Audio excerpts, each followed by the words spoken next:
Problem number 20। Problem number 20 টাকে solve করে নিয়ে আফটার দ্যাট আমরা 19 এ যাচ্ছি। 20 টা কি বলেছে যে if that is given b plus c by a, c plus a by b and a plus b by c are in a,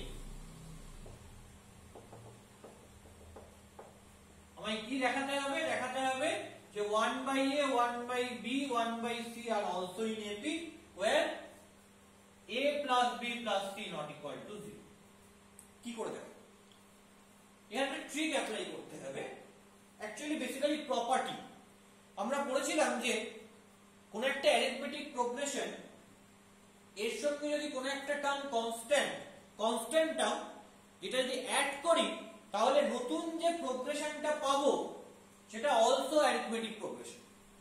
তাহলে এই প্রপার্টিটা কি পড়েছিলাম যে কোন একটা অ্যারিথমেটিক প্রোগ্রেশন তার সাথে যদি আমি আরো কিছু টার্ম অ্যাড করি, মানে প্রত্যেকটা এলিমেন্ট, প্রত্যেকটা সিকোয়েন্সের এলিমেন্টের সাথে যদি আমি টার্ম অ্যাড করতে থাকি, এবং কি টার্ম অ্যাড করব? ডিফারেন্ট টার্ম না, সেম টার্ম অ্যাড করতে হবে।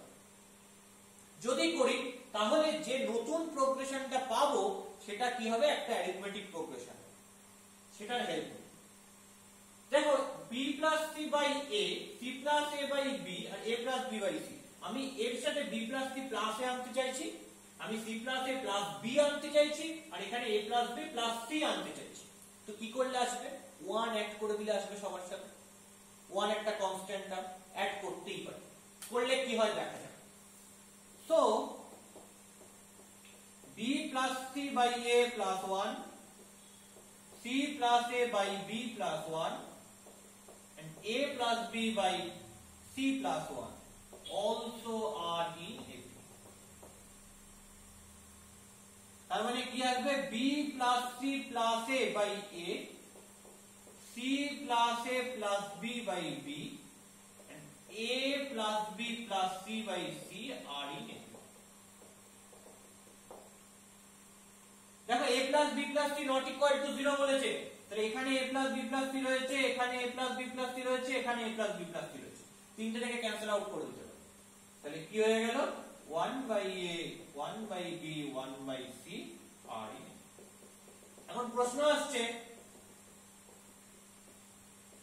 এটা করা গেল কেন এই স্টেপটা? That is also a property. আমরা পড়েছিলাম যদি তিনটে টার্ম এপিতে থাকে বা কোন একটা অ্যারিথমেটিক প্রোগ্রেশন ইন জেনারেল পাই, তাকে যদি কোন একটা নন জিরো টার্ম দিয়ে ডিভাইড করি তাহলেও তারা এপিতে থাকবে। আমি বলেছিলাম এরকম যে যদি a b c are in AP হয় তাহলে a by k, b by k, c by k also are in AP হবে where k not equal to 0। কারণ যে টার্মটা নিয়ে আমি ডিভাইড করব সেটাকে অলওয়েজ নন জিরো টার্ম হতে হবে। ওকে, তাহলে আমি যদি এখানে কি টার্ম দিয়ে সবাইকে ডিভাইড করছি? a plus b plus c দিয়ে ডিভাইড করছি, কারণ a plus b এখানেও আছে, এখানেও আছে, এখানেও আছে। তাহলে a plus b plus c কে নিশ্চয়ই নন জিরো টার্ম হতে হবে। দেখো বলে দিয়েছে that is given condition a plus b plus c not equal to 0, that's why আমি ডিভাইড করতে পারছি। এবং তাহলে আমি কি পেলাম? 1 by a, 1 by b, 1 by c। Divide করার পর কি থাকে? যে প্রোগ্রেশনটা পাই সেটা অ্যারিথমেটিক প্রোগ্রেশনই হয়। আমরা প্রমাণ করে দেখেছিলাম যে কমন ডিফারেন্স পাচ্ছি আমি, মানে ডিফারেন্সটা কমন হচ্ছে রেসপেক্টিভ টার্মস এর মধ্যে, করেসপন্ডিং টার্মস এর মধ্যে। So that's why that is are in AP. তার মানে এই পার্টিকুলার অঙ্কটাতে কিন্তু আমরা দুটো প্রপার্টি ইউজ করেছি। একটা হচ্ছে কোন একটা অ্যারিথমেটিক প্রোগ্রেশনের সঙ্গে একটা কনস্ট্যান্ট টার্ম অ্যাড করলে সেটা অ্যারিথমেটিক প্রোগ্রেশন হয়, আর একটা কোন একটা অ্যারিথমেটিক প্রোগ্রেশনের সাথে কোন একটা অ্যারিথমেটিক প্রোগ্রেশনকে যদি কোন একটা নন জিরো টার্ম দিয়ে ডিভাইড করি তাহলে সেটা also arithmetic progression. So 1 by a, 1 by b, 1 by c are in A। Proof my level. So এটা গেল কি? এটা গেল problem number 20। Now what is problem number 19? চলো প্রবলেম নাম্বার 19 টা দেখা যাক। Seriously, 19 is a very important problem for exam purpose. এক্সামের জন্য 19 খুব ইম্পর্টেন্ট একটা। কি বলেছে?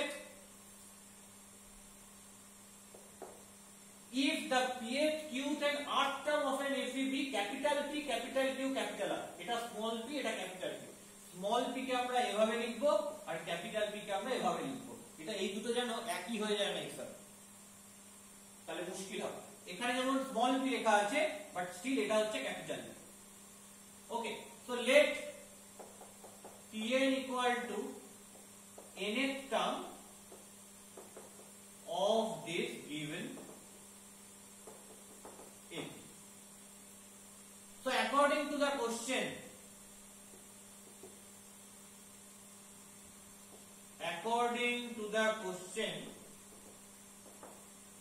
pth term is capital P, qth term is capital Q, and rth term is capital R.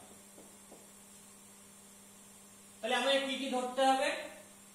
First term and common difference. So let us assume T1 equal to A and common difference equal to D. So I can write it. Pth term মানে A plus P minus 1 into D equal to capital P. Qth term মানে A plus Q minus 1 into D equal to capital Q. R rth term মানে কি পেলাম?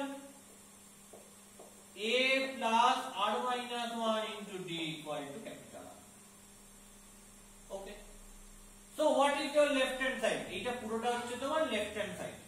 So I can write left hand side equal to small p into capital Q minus capital R plus small q into capital R minus capital P plus small r into capital P minus capital Q. That is equal to small p into, let's see what is capital Q. Capital Q means this, বসিয়ে দাও, A plus Q minus 1 into D minus capital R এর ভ্যালুটা বসিয়ে দাও, minus A minus R minus 1 into D